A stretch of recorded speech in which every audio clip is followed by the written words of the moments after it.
다 함께 새롭게 번역된 사도신경으로 우리의 신앙을 고백하겠습니다. 나는 전능하신 아버지 하나님 천지의 창조주를 믿습니다. 나는 그의 유일하신 아들 우리 주 예수 그리스도를 믿습니다. 그는 성령으로 잉태되어 동정녀 마리아에게서 나시고 본디오 빌라도에게 고난을 받아 십자가에 못 박혀 죽으시고 장사된 지 사흘 만에 죽은 자 가운데서 다시 살아나셨으며 하늘에 오르시어 전능하신 아버지 하나님 우편에 앉아 계시다가 거기로부터 살아있는 자와 죽은 자를 심판하러 오십니다.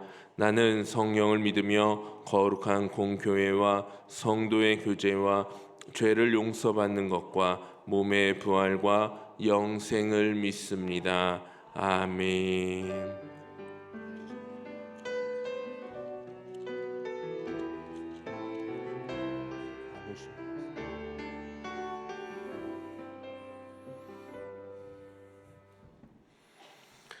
찬송가 430장을 다 함께 찬양하시겠습니다. 찬송가 430장입니다.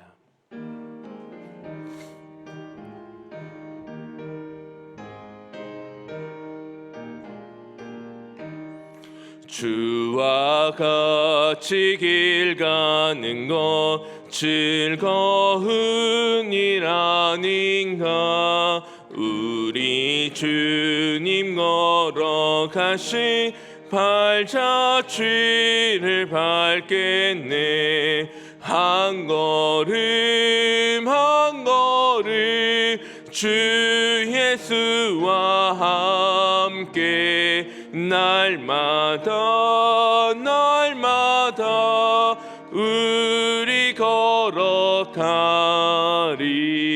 어린아이 같은 우리 미련하고 약하나 우리 주내 이끌리어 생명길로 가겠네.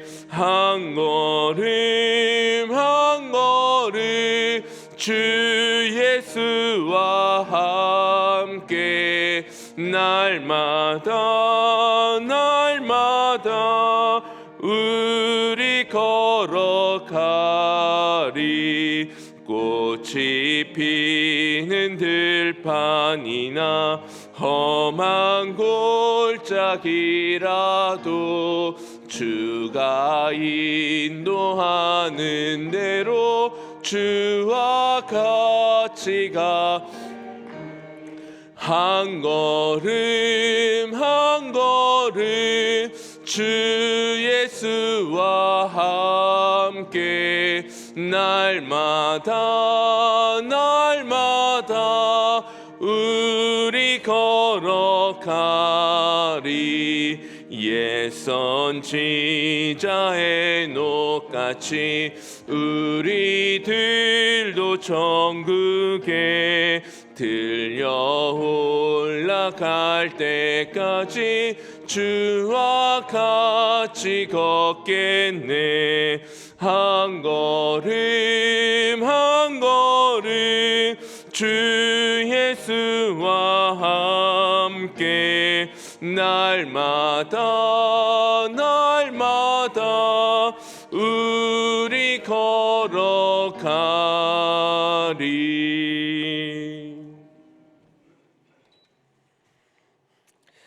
우리에게 주시는 하나님의 말씀 로마서 12장.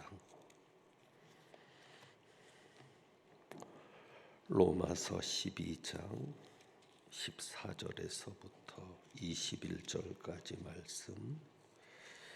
신약성경 257쪽입니다.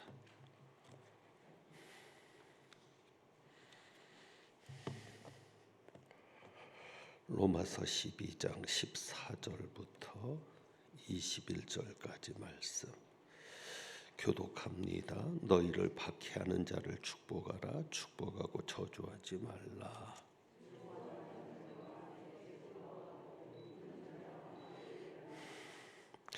서로 마음을 같이하며 높은 데 마음을 두지 말고 도리어 낮은 데 처하며 스스로 지혜 있는 체하지 말라.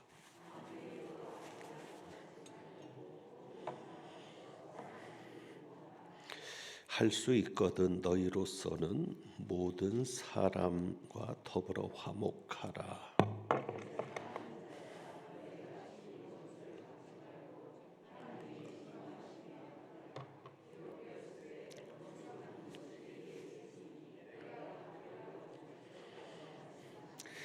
내 원수가 줄이거든 먹이고 목마르거든 마시게 하라. 그리함으로 내가 숯불을 그 머리에 쌓아 놓으리라.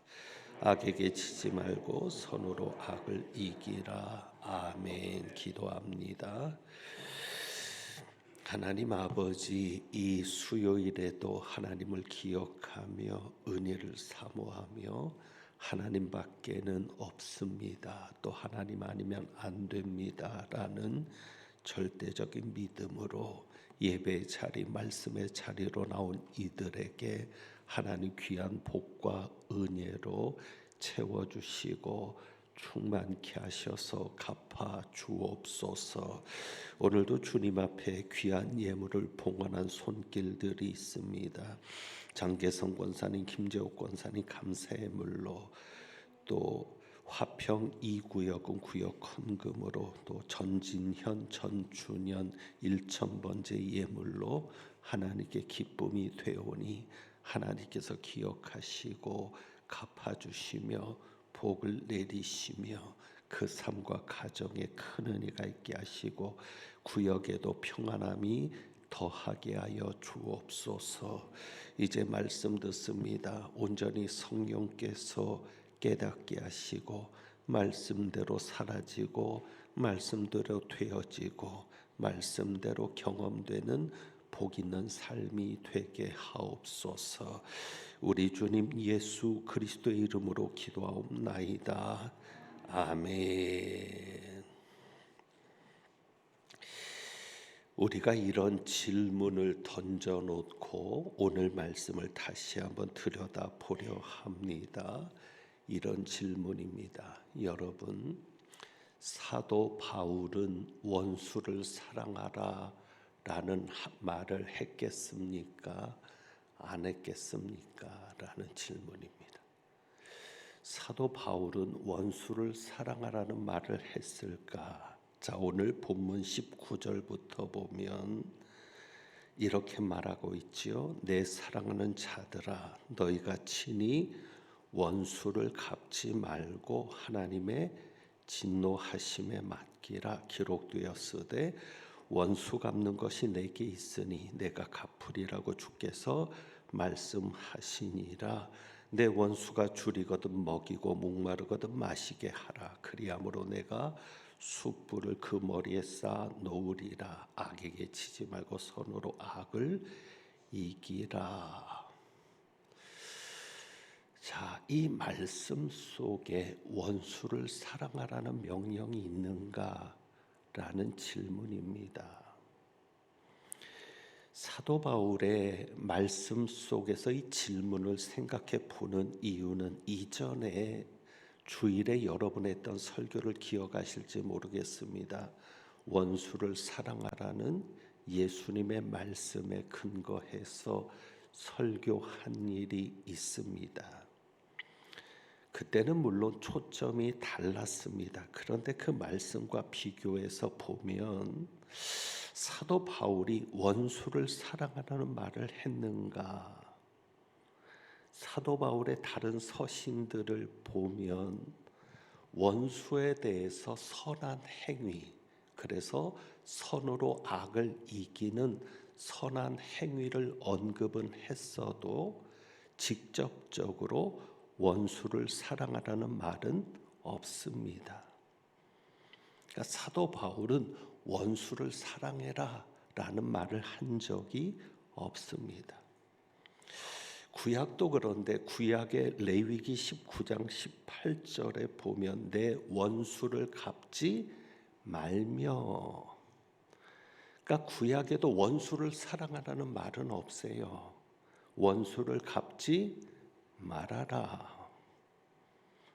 그리고는 내 이웃을 사랑하기를 내 몸과 같이 하라.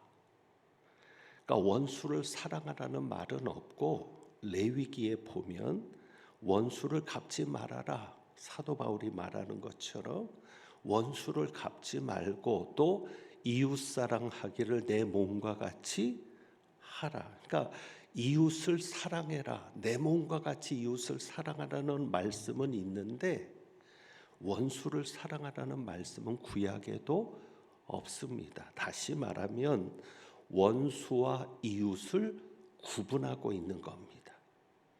그러니까 원수를 갚지 말라는 언급은 있거든요.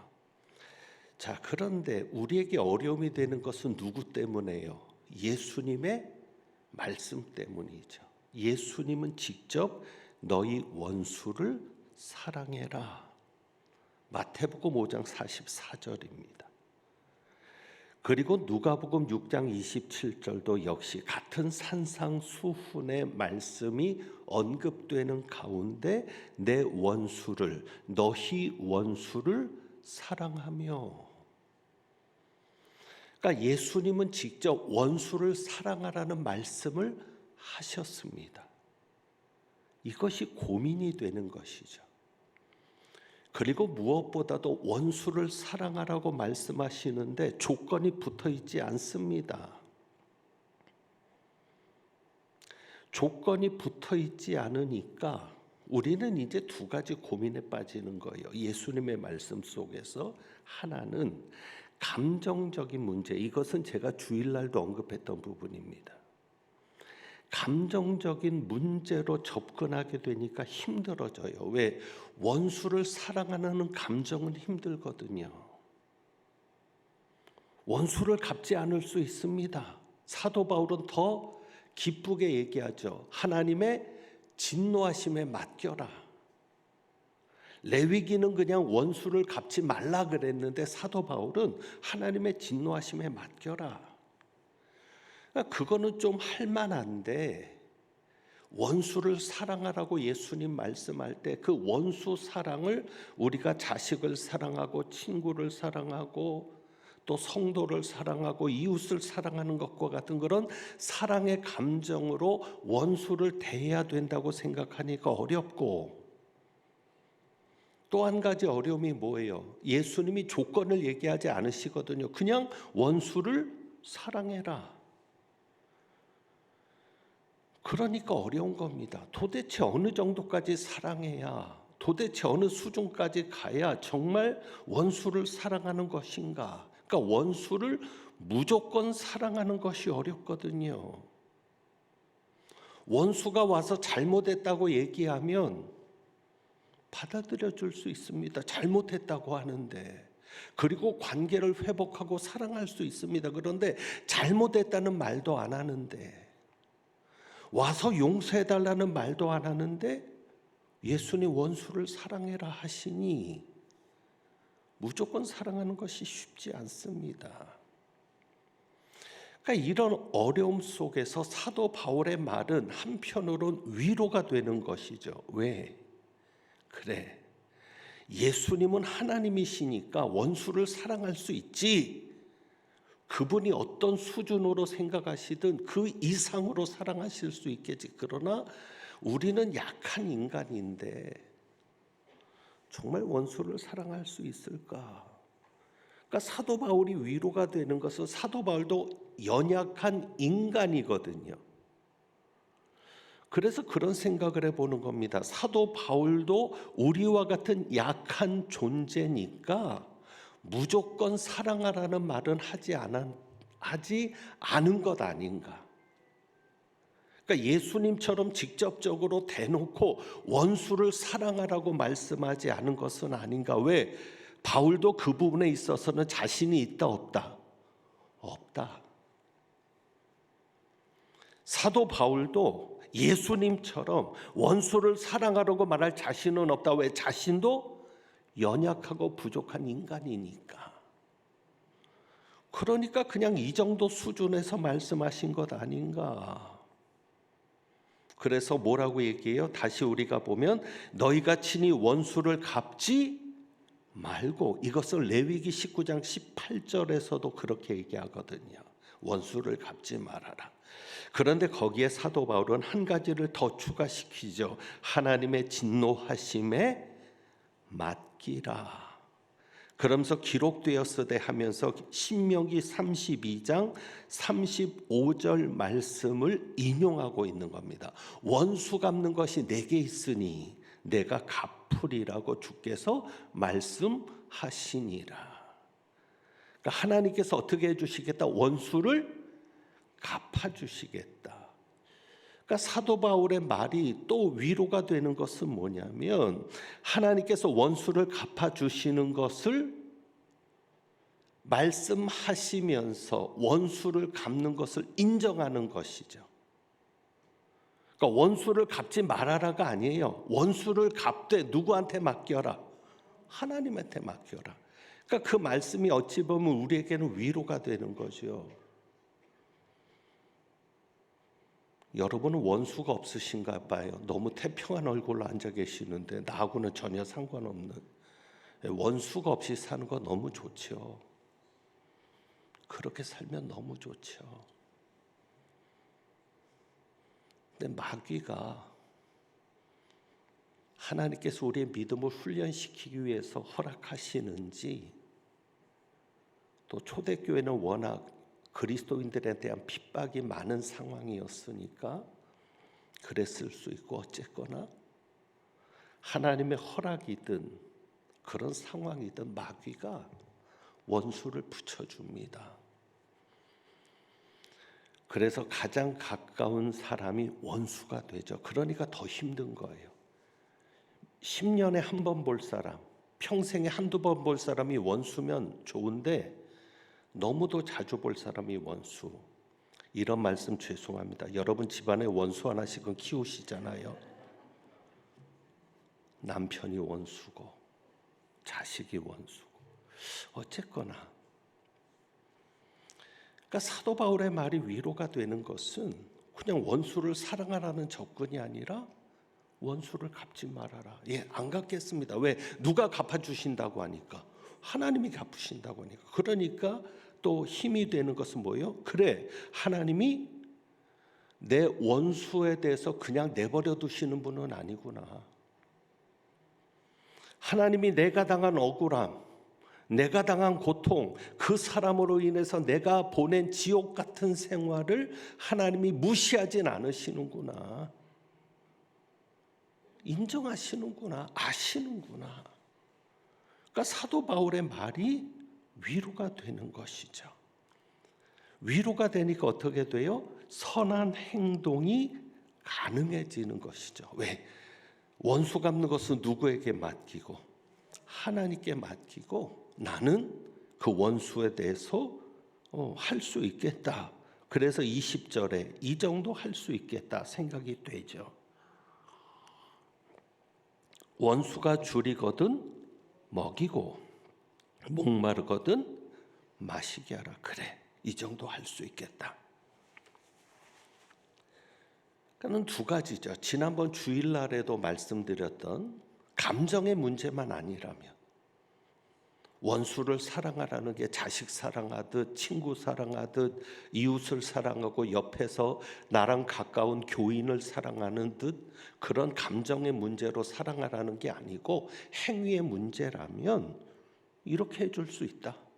원수가 굶주릴 땐 쌀 갖다 주고 마실 게 없어서 그럴 때 마실 거 갖다 줄 수 있겠다. 그리고 또 한 가지 뭐지요? 하나님께서 원수는 갚아 주신다니까. 하나님께서 그 원수에 대해서 내 대신 진노해 주신다니까. 그래, 하나님한테 맡기고 나는 하나님이 하라는 대로 하면 되겠다. 자, 그래서 하나님의 진노하심에 맡긴다는 이 말씀 때문에 20절에 있는 이 말씀이 왜곡돼서 보여질 수 있는 거예요. 그러니까 오늘 이 문맥에 따른 성경을 들여다보는 이 시간에 이 말씀을 보게 되는 것은, 자, 20절 말씀이거든요. 그리함으로 네 원수가 줄이거든 먹이고 목마르거든 마시게 하라. 그리함으로 네가 어떻게 하리라? 숯불을 그 머리에 쌓아 놓으리라. 그러니까 이 말씀이 이해가 되는 거죠. 자, 숯불을 머리에 쌓아 놓는다. 그런데 문맥을 파악을 할 때 하나님께서 이 말씀을 주실 때 어떤 문맥을 가지고 그 말씀을 들여다보게 하시는 부분들이 많은데, 문맥을 가지고 이 말씀을 파악을 할 때 잘못 오해해서 이 말씀을 받아들일 수가 있기 때문에 오늘 우리가 이것을 보게 되죠. 자, 우리가 19절 말씀의 문맥에서 이해하면 이렇습니다. 하나님의 진노하심에 맡기라 그랬거든요. 그리고 나서 20절을 보면 네가 숯불을 그 머리에 쌓아 놓으리라. 자, 그냥 단순하게 숯불을 머리에 쌓아 놓으면 어떤 결과가 생길까요? 왜 장작도 안 떼보신 분들처럼 숯불을 머리에 쌓아 놓으면 어떤 거예요? 뜨거워 죽겠죠. 뜨거워 죽겠죠. 그러니까 이 말씀을 어떻게 이해하냐면, 그래, 하나님의 진노하심에 맡기라 그랬으니까 하나님께서 진노하셔서 그 숯불을 머리에 쌓아놓는 것처럼 뜨거운 고통을 내리실 거야 라고 오해를 할 수 있다는 거죠. 문맥을 가지고 들여다볼 때.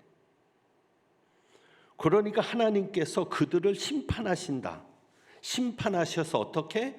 그 숯불을 머리에 쌓아놓게 하셔서 숯불을 머리에 쌓아놓으면 뜨거운 고통으로 죽을 수도 있는 것처럼 하나님께서 그렇게 뜨거운 고통을 내리시겠다는 뜻이다라고 생각할 수도 있다는 겁니다. 왜? 하나님의 진노하심에 맡기라라는 구절과 함께 숯불을 머리에 쌓아놓으리라는 것을 보면, 그러니까 하나님의 진노하심에 맡겨서 원수를 내가 갚지 않았지만 하나님께서 진노를 그에게 쏟으시니까 그 머리에 숯불을 하나님이 쌓아놓으시는 거다, 이렇게 오해할 수 있는데 잘못된 내용이라고 하는 것이죠.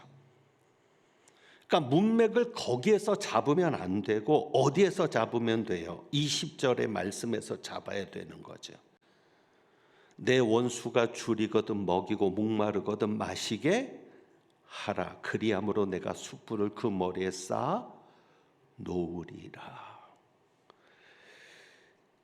자, 여기에서 19절의 맥이 아니라 20절의 맥에서 봐야 됩니다.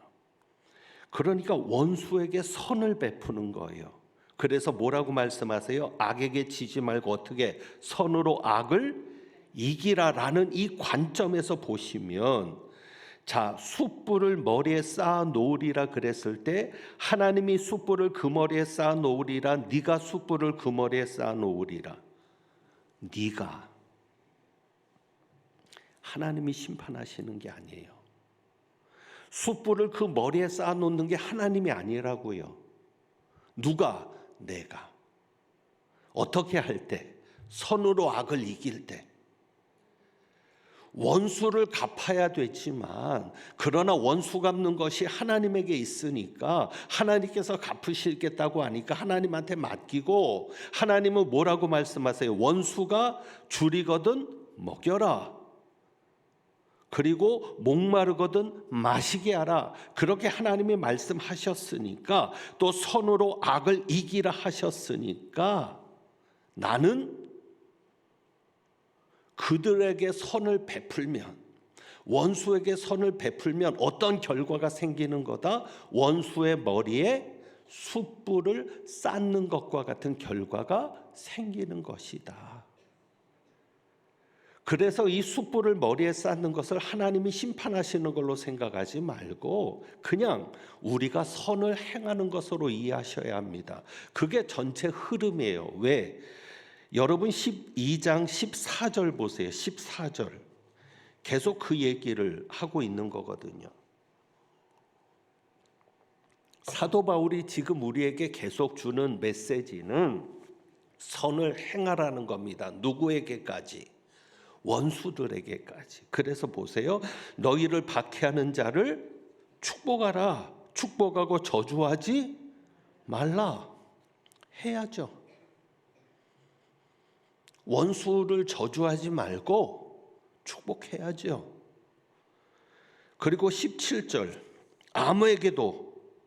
악을 악으로 갚지 말고 모든 사람 앞에서 무엇을 도모하라? 선한 일을 도모. 아무에게도, 이 아무 속에는 원수도 포함됩니까? 안 됩니까? 됩니다. 그러니까 원수에게조차도 악을 악으로 갚지 말고 선한 일을 도모하라. 그리고 18절 마지막 부분에 할 수 있거든 너희로서는 모든 사람과 더불어 어떻게 하라? 화목하라. 할 수 있거든. 원수까지도 화목할 수 있으면 좋겠다. 할 수 있으면. 그러니까 이런 맥 속에서 나오는 거예요. 이런 흐름 속에서 원수가 줄이거든 먹이고 목마르거든 마시게 하라. 그렇게 하면 어떻게 된다? 네가 그 원수의 머리에 숯불을 쌓아놓는 것이 된다. 그것이 또 어떤 것이다? 선으로 악을 이기는 것이 된다라는 그 말씀이죠. 그러니까는 머리에 숯불을 쌓는 것이 심판을 받게 하는 것이 아닙니다. 이 말씀에 대해서 참 많은 의견들이 있는 거예요. 신학자들이 이 말씀을 여러 가지로 애굽의 풍습 속에서 끌어오기도 하고, 그런데 전체적인 흐름의 맥 속에서 보면 이렇습니다. 이런 해석이 가장 어찌 보면은 적절하고 합리적이죠. 숯불을 머리에 쌓아놓는 게 있을 수 없잖아요. 어떻게 맨머리에 숯불을 쌓아요? 숯불을 머리에 이고 가는 거죠. 어디에 담아서? 화로에 담아서, 그릇에 담아서. 자, 숯불을 왜 머리에 이고 가겠습니까? 상황이 어떤 상황이기에? 집에서 식사 준비를 해야 되는데 숯불을 꺼뜨린 거예요. 이해되시죠? 숯불을 꺼뜨렸으니까 불을 피울 수가 없잖아요. 그러니까 옆집에 가서 숯불을 빌려오는 거죠. 이해되시죠? 숯불을 빌려서 머리에 이고 그 숯불을 가지고 오는 그 모습입니다. 근데 우리나라 때도 그랬지만 진짜 성량이 없는 시대, 불 피울 것이 없는 시대에는 불을 꺼뜨리지 않는 것이 집안 일을 하는 여인들에게 가장 중요한 덕목 중에 하나였습니다. 왜? 그게 부지런함의 표상이니까요. 만약에 누가 불을 꺼뜨렸다, 그래서 옆집에 숯불을 빌리러 갔다, 그리고 그 숯불을 빌려가지고 온다, 그러면 손가락질을 받을 수 있겠습니까? 없겠습니까? 있죠. 왜? 게으른 여인이라고. 아니 어떻게 했길래 숯불을 꺼뜨려? 그러니까 숯불을 머리에 이고 오는 모습은 어떤 모습이다? 부끄러운 모습이다. 모든 사람 앞에서 공개적으로 부끄러운 망신을 당하는 모습이다라는 것이죠. 그래서 그렇게 이해하는 것이 가장 적절한 이해입니다. 왜? 숯불을 머리에 쌓아놓는다는 것도 상식적으로 이해가 안 되는 거고, 머리에 인다고 했으니까 숯불을 빌려서 오는 거죠. 그런데 오면서 수치를 당하고 부끄러움을 당하는 것처럼 네가 원수에게 선을 행하면 그 원수가 무엇을 느낄 수 있게 된다? 부끄러움을 느낄 수 있게 된다. 선으로 악을 이기라는 게 그거죠. 네가 그 원수에게 선을 행해서 그 원수가 무엇을 느낄 수 있도록, 부끄러움을 느낄 수 있도록 하라는 것이죠. 또 여기에는 이런 면이 있습니다. 자, 숯불을 빌려주는 것은 선입니다. 그죠? 내가 선을 행하는 거예요. 왜? 숯불을 꺼진 집이 숯불을 빌리러 왔을 때 그 사람에게 숯불을 빌려주는 건 선을 행하는 겁니다. 음식을 먹게 해주는 거잖아요. 또 그 사람이 따뜻하게 지낼 수 있게 해주는 거잖아요.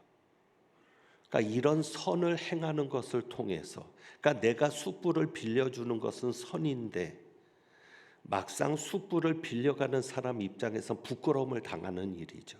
그래서 어떻게 보면 선으로 악을 이기게 되는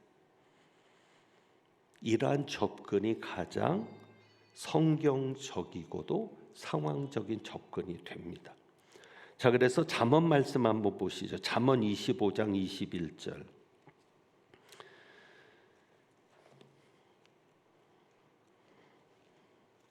그러니까 바울이 잠언 말씀을 인용을 하고 있는 것이기도 한데, 잠언 25장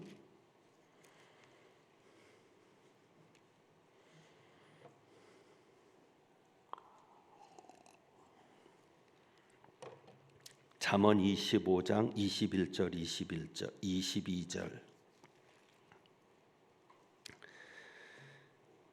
자, 우리 같이 읽습니다. 21절 22절입니다.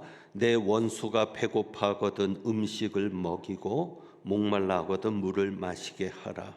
그리하는 것은 핀 숯을 그의 머리에 놓는 것과 일반이요 여호와께서 내게 갚아 주시리라. 아멘. 내 원수가 배고파하거든 음식을 먹이고, 사도 바울이 말한 것과 같죠. 목말라거든 물을 마시게 하라. 그리하는 것은 핀 숯을 그의 머리에 놓는 것과 일반이요. 그러니까 숯불을 놓는 것은 우리가 놓는 겁니까? 하나님이 놓는 겁니까? 우리가 놓는 거잖아요. 숯불을 놓는 것과 일반이요. 그러니까 우리가 그 원수의 머리에 숯불을 놓는 것과 일반이라는 거예요. 그리고 하나님이 갚아 주시리라. 너에게 그 선한 것에 대해서 갚아 주실 거다. 그러니까 우리가 선을 베풀 때 원수를 부끄럽게 만드는 것이고, 그 선을 받음으로 해서 원수가 부끄러워지는 거죠. 그리고 회개하게 될 수 있다는 얘기입니다. 그래서 선으로 악을 이기는 것을 말씀하십니다. 이 말씀을 보게 된 이유는 아까 예수님께서 원수를 사랑하는 말씀을 이전에 보았지만 그때 이런 부분들이 접근이 되죠. 사도 바울은 원수를 사랑하라는 말을 언급한 적이 없는데, 근데 요즘 보면은요, 요즘 드라마나 영화나 점점 희미해져 가는 것이 있습니다. 무엇이냐면 죄에 대한 심판이 약해집니다.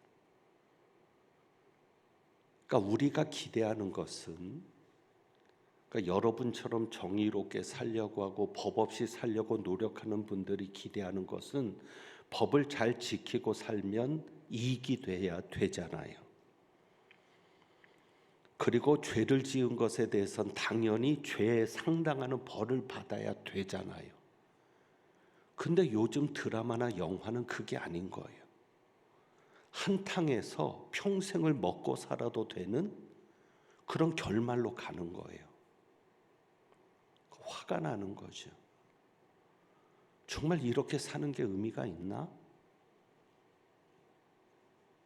그러다 보니까 또 한 가지는 너무 가해자 중심이 되는 거예요. 법도 그렇고 피해자 인권은 없어요. 가해자 인권은 존중해도 정말 피해를 당한 사람은 얼마나 하루하루가 힘들게 살아가는데, 그 트라우마로 얼마나 힘들게 하루하루를 견뎌내는데, 그런데 가해자는 죄값만 치르면 된다는 식으로. 교통사고도 그렇죠. 음주로 사망사고를 냅니다. 형벌이 중해졌죠. 그래도 중요한 건 그 사람은 감옥에서라도 형기를 채우면 나와서 살잖아요. 그런데 사망사고를 당한 피해자는 가족이 없는 거예요. 세상이 너무 답답한 거예요. 그래서 이 말씀을 보게 되는 거죠. 하나님께서 갚으신다. 하나님의 진노하심에 맡겨라. 그런데 의문은 들어요. 왜? 정말 하나님이 갚으시나? 하나님이 내버려 두시는 것 아닌가 하는 생각도 들고, 요즘 사이코패스 범죄가 참 많습니다. 사이코패스의 특징 중에 하나가 여러 가지가 있는데 그 중에 하나가 뭐냐면 거짓말입니다. 그러니까 이 사이코패스들은 뭐가 없냐면 죄의식이 없어요. 후회하는 게 없어요. 그러니까 자기가 거짓말을 해도 양심의 가책이 없는 거예요. 그리고 또 한 가지 결정적으로 힘든 건 뭐냐면 이 사이코패스들은 공감 능력이 없습니다. 감정을 읽어내지도 못하고 그 감정에 동의하지도 못합니다. 그러니까 피해자들이 고통스러워하는 걸 오히려 즐겨요. 그래서 실제로 사이코패스들에게 웃는 사진하고 슬퍼하는 사진을 보여주면서 그 감정에 맞는 것을 골라내라고 하면 못 골라낸다고 합니다. 왜? 감정에 대한 공감 능력도 없고 감정을 이해하지도 못하니까. 그러니까 정말 원수로 인해서 피해를 본 사람들은 너무 힘들거든요. 그러니까 너무 쉽게 얘기하는 거죠. 원수를 사랑해라. 그래도 교회 다니는데 예수 믿는데 원수를 사랑해야지. 예, 맞아요. 예수님 말씀하시니까. 근데 사실은 힘들거든요. 겪어보지 않은 사람들은 몰라요. 여러분, 자기 가족을 죽인 사람을 사랑할 수 있겠습니까? 여러분 어떠시겠어요? 내 인생을 지옥으로 만든 사람을 사랑할 수 있겠습니까? 불쌍히는 여길 수 있을 거예요. 근데 드라마에서는 너무 쉽게 처리하고 영화에서도 너무 쉽게 처리하고 심지어는 법원에서조차도 여론조차도 피해자에 대해서는 너무 우습게 생각하는 그런 모습들이 정말 다시 한번 이 사도 바울의 말씀, 예수님의 말씀을 접근하지 않을 수 없게 만드는 것이죠. 그래서 사도 바울에게 위로가 되는 것은 원수를 사랑하라는 말은 하지 않고 그냥 아까 보았던 대로 잠언에 있는 말씀을 인용하면서 원수가 굶주렸을 때는 먹게 해라. 목마르게 할 때는 마시게 해라. 그런데 분명 우리가 그 정도는 순종해야죠. 물론 예수님이 어느 수준으로 말씀하시는지는 모르겠지만 실제로 산상보훈에도 구체적인 행위들이 나오거든요. 그 정도 행위까지. 왜? 자, 로마서 16장 20절을 보고 마칩니다. 로마서 16장 20절.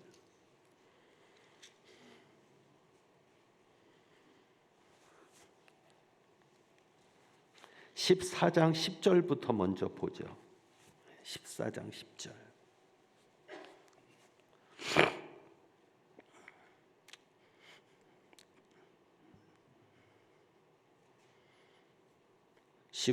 내가 어찌하여 내 형제를 비판하느냐? 어찌하여 내 형제를 없인 여기느냐? 우리가 다 하나님의 어디 앞에 서리라? 심판대 앞에 서리라. 어찌하여 네 형제를 비판하느냐? 어찌하여 네 형제를 없인 여기느냐? 우리가 다 어떻게 될 것이다? 하나님의 심판대 앞에 설 것이다. 그렇습니다. 결국 우리가 하나님의 심판대 앞에 서니까,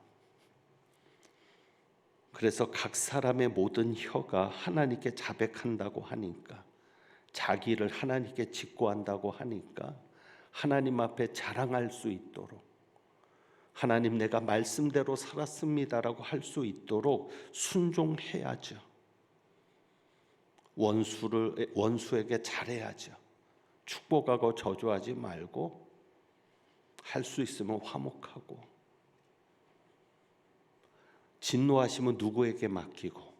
하나님에게 맡기고 잘해야죠. 왜? 그래야 우리가 하나님의 심판대 앞에 서서 인정받을 수 있을 거니까. 여러분이 그 정도 생각하시고요. 그리고 16장 20절, 평강의 하나님께서 어떻게 속히 사탄을 너희 발 아래에서 상하게 하시리라. 이것을 믿으면서 평강의 하나님께서 속히 사탄을 너희 발 아래에서 상하게 하시리라. 너희가 선한데 지혜롭고 악한데 미련하기를 원하노라 하면서 그냥 우리가 선한데 지혜롭게 살면, 어떻게든지 선을 행하고자 하면 나머지는 누가 하신다? 하나님이 하신다. 원수도 갚아주시고 사탄도 우리 발 아래에서 상하게 하시고, 그저 우리는 하나님의 심판대 앞에 설 것이니까 여러분이 최선을 다해서 선을 행하시고 선으로 악을 이기실 수 있는 여러분들이 되시기를 주님의 이름으로 축복합니다. 기도하겠습니다. 하나님 아버지, 우리는 할 수 없습니다.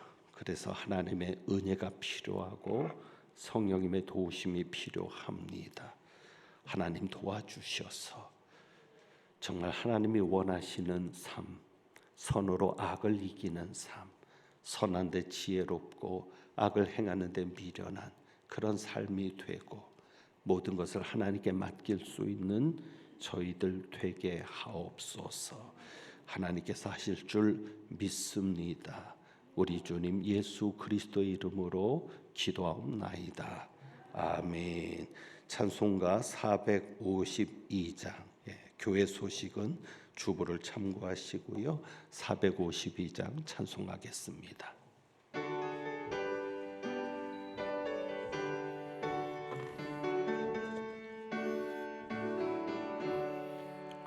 내 모든 소원 기도의 제목 예수님 닮기 원함이라.